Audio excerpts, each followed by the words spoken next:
Alors, dans la dia numéro 13, on voit une situation qui est très différente hein, de celle de la course de chevaux, puisqu'on a en fait des nombres d'accidents observés, des accidents de voiture, des nombres d'accidents observés sur un échantillon de 500 conducteurs, et on veut tester l'hypothèse que l'âge du conducteur a quelque chose à voir avec la fréquence des accidents. Donc on se demande s'il y a une incidence de l'âge sur le nombre d'accidents dans une période déterminée, mettons de 3 ans par exemple. On est donc ici en face d'un tableau qui est carré mais qui pourrait être rectangulaire. En tout état de cause, on a clairement une distribution qui est structurée par deux critères. Le critère qui permet de ranger des valeurs dans les 3 lignes du tableau et qui permet de ranger des valeurs dans les 3 colonnes du tableau. Et donc voilà, on se demande si cette distribution 75, 120, 105 dans les âges qui concernent les personnes qui n'ont pas eu d'accident est quelque chose qui est similaire à 25, 25 qui concerne les gens qui ont eu 2 accidents. Est-ce que c'est distribué de la même manière ou pas? On va pouvoir traiter ça par un petit carré. Je vous fais observer juste au passage que si ce tableau, au lieu d'avoir eu 3 colonnes et 3 rangées, avait eu 2 colonnes et 2 rangées, on aurait pu faire un fichier. Hein. Mais ici, on ne sait pas faire un fichier, c'est pas possible, puisqu'il y a trop de colonnes et il y a trop de rangées. Le petit carré, on peut le faire. Donc, je passe à la dia suivante, qui n'est autre que la dia 14, contre toute attente, puisqu'on vient de la 13. Qu'est-ce qu'on y voit dans cette dia 14? Eh bien, ce qu'on y voit, c'est la manière dont on va calculer l'effectif attendu pour chacune des cases. Alors, l'effectif attendu, c'est un petit peu comme tout à l'heure avec notre distribution théorique. Hein. Vous vous souvenez, on avait pris la somme de toutes les valeurs et on avait réparti cette somme de toutes les valeurs de manière homogène entre les cases. On va faire la même chose ici, évidemment. Mais pas tout à fait de la même façon. Pas tout à fait de la même façon parce que, regardez un petit peu. Si vous prenez la rangée numéro 1, il y a 300 observations. Si vous prenez la rangée numéro 2, un accident, il y a 150 observations, et la rangée numéro 3, 2 accidents, il y a 50 observations.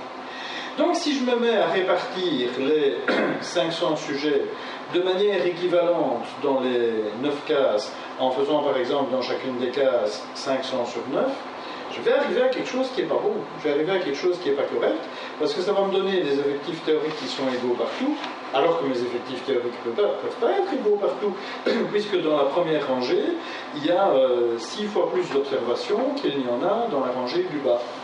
Donc je dois tenir compte de ça. Et c'est ça qui va me conduire à calculer les effectifs théoriques d'une manière assez particulière. En fait, comment est-ce qu'on va faire? Eh bien, on va prendre, pour une case déterminée, le total de la colonne dans laquelle elle se trouve, on va prendre le total de la rangée dans laquelle elle se trouve, on va multiplier ces 2 totaux, et le produit, on va le diviser par l'effectif total. Et ça va donner une valeur que l'on va pouvoir utiliser à l'intérieur de la case comme étant l'effectif théorique de la case. Et donc si vous prenez la case en haut à gauche par exemple, vous voyez qu'on a pris le total de colonne 150, on l'a multiplié par le total de ligne 300 et on l'a divisé par le grand total 500. Ça nous donne 90. Si on prend la case suivante, la case du milieu tout en haut, la somme de colonnes c'est 200, la somme de rangées c'est 300, 200 fois 300, on le divise par 500 et ça fait 120, et ainsi de suite. Et donc, vous voyez apparaître dans ce tableau 90, 120, 90, et puis ensuite 45, 60, 45, et puis ensuite 15, 20, 15. Alors maintenant, si vous concentrez votre attention sur ces effectifs théoriques, ben, vous allez voir quelque chose, si vous parcourez le tableau comme je viens de le faire, rangée par rangée, c'est que dans la rangée tout en haut, vous avez 90, 120, 90, et si vous prenez la rangée tout en bas, vous avez 15, 20, 15. Et 15 est à 20, comme 90 est à 120. Donc en calculant les effectifs théoriques comme ça, en fait, ce que je fais, c'est répartir de la manière la plus égalitaire possible les effectifs, moyennant que je ne modifie pas les totaux de colonnes et les totaux de rangées. C'est-à-dire que je garde les structures internes qui sont relatives à l'ensemble des effectifs. Hein, cette espèce de distribution en chapeau de Napoléon, avec 90, 120, 90, c'est toujours la distribution en chapeau de Napoléon, en dessous, 15, 20, 15. Si maintenant vous regardez le tableau dans l'autre sens, et que vous prenez par exemple la première rangée du bas vers le haut, 15, 45, 90, 15 est à 45, comme je regarde à côté, 20 est à 60. Hein. Pour avoir 45, il faut faire 15 multiplié par 3. Pour avoir 60, il faut faire 20 multiplié par 3. Pour faire 45 à nouveau, il faut 15 multiplié par 3. Maintenant, si je progresse, que je regarde dans la première rangée les deux cases du haut, pour passer de 45 à 90, il faut faire x2. Je regarde au milieu, pour passer de 60 à 120, il faut faire x2. Donc, je respecte les rapports. Cette technique de calcul des effectifs théoriques, ça respecte les rapports à l'intérieur du tableau. Et donc, en quoi va consister l'opération de calcul de Qui-carré? Eh bien, c'est mutatis mutandis la même opération que tout à l'heure avec le Qui-carré de conformité, sauf que on va se demander si la conformité s'établit par rapport à ces effectifs-là. Et donc, si le tableau, dans son équilibre, diverge de l'équilibre qui est donné par les effectifs théoriques. Je passe à la dia numéro 15, où on voit très gentiment se calculer le Qui-carré. Et vous avez donc, eh bien d'abord, dans la ligne du bas du tableau, zéro accident, là, hein. Je reviens un instant à la dia 16, non, pardon, à la dia 14. Oui, c'est la dia du haut, c'est la... Oh là là, je bafouille, j'efface tout ce que j'ai dit, on rebobine et je recommence. Je reviens à la dia 14. À la dia 14, je regarde la rangée où il y a 0 accident. Qu'est-ce que je vois dans cette rangée où il y a 0 accident? J'ai des effectifs théoriques, 90, 120, 90, on va les retenir. Je vais voir à la dia 13 ce qu'étaient les effectifs, c'est 75, 120, 105. 75, 120, 105, les effectifs observés, 90, 120, 90, les effectifs théoriques. Je passe à la dia 15, eh bien vous voyez mon 75, 120, 105 en dessous de la lettre O, 90, 120, 90 en dessous de la lettre E. On a donc là, à chaque fois, effectif observé et effectif attendu.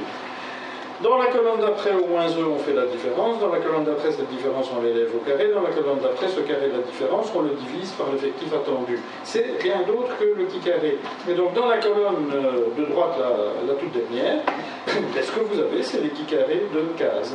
Ces Qui-carrés de cases, on va les sommer, 2,5 plus 0 plus 2,5 plus 0,6, blablabla, ça fait 19,6. 19,6, c'est le Qui-carré du tableau. Ce Qui-carré du tableau, on va aller le comparer à la table. Je m'arrête un instant pour retaper une fois sur le clou sur lequel je viens de taper. C'est quoi ce Qui-carré du tableau? C'est quoi ce 19? 19, c'est la mesure dans laquelle la distribution observée s'écarte d'une distribution qui serait parfaitement conforme aux effectifs de ligne et aux effectifs de colonne. Rappelez-vous, si c'était parfaitement conforme, le Qui-carré vaudrait 0. C'est le même raisonnement que dans l'autre manière de faire le Qui-carré. Et donc, je vais aller voir si ce Qui-carré de 19,6 est suffisamment grand pour considérer qu'il est significatif de l'existence d'un écart significatif, hein, d'un écart à prendre en considération de l'effectif observé par rapport à l'effectif théorique dans le tableau. Mais, pour aller voir dans la table, j'ai besoin de Un nombre de degrés de liberté. Et donc, il faut savoir comment on va calculer le nombre de degrés de liberté dans un tableau rectangulaire. Ben, c'est pas très compliqué. À la diathèse, ça vous est expliqué. En fait, ça va vous rappeler l'analyse de variance à deux dimensions croisées. Hein. Pour calculer le nombre de degrés de liberté, on va faire le nombre de rangées moins 1 multiplié par le nombre de colonnes moins 1. Ici, on a 3 rangées et 3 colonnes. 3 moins 1, ça fait 2, fois 3 moins 1, 2, 2 fois 2, 4. Le nombre de degrés de liberté est égal à 4. Alors, je retourne dans ma table des petits carrés, à la dia numéro 10. J'ai donc mon petit carré qui est de 19 et des poussières. Ben, regardez un petit peu sur la ligne qui correspond à 4 degrés de liberté. Tout est plus petit que mon petit carré de 19 et des poussières. Donc, je suis sûrement significatif à 0.001. Ben, c'est même plus que ça, donc on sait que la probabilité est plus petite qu'une chance sur 1000, donc c'est vraiment très très très très peu probable, et je vais rejeter l'hypothèse nulle avec l'âme tranquille. À la dia numéro 18, mais qui n'est pas numérotée, vous avez un rappel des conditions d'application. Et puis alors intervient un autre élément dont je ne vous ai pas trop parlé, parce qu'il n'est vraiment utilisable que dans des schémas de qui carré 2 x 2, donc le même tableau de contingence qu'un test de Fischer. On peut éventuellement utiliser une correction qui consiste à un petit peu changer les valeurs qu'il y a dans les cases. Bon, je vous cite ça pour mémoire tout simplement, de manière telle que si un jour vous voyez ça écrit quelque part, vous ne tombiez pas des nues. Mais on n'a guère intérêt, si on est dans un schéma 2 x 2, à utiliser un qui carré corrigé. Il vaut mieux carrément recourir à un test de Fischer. Là, il n'y a pas photo.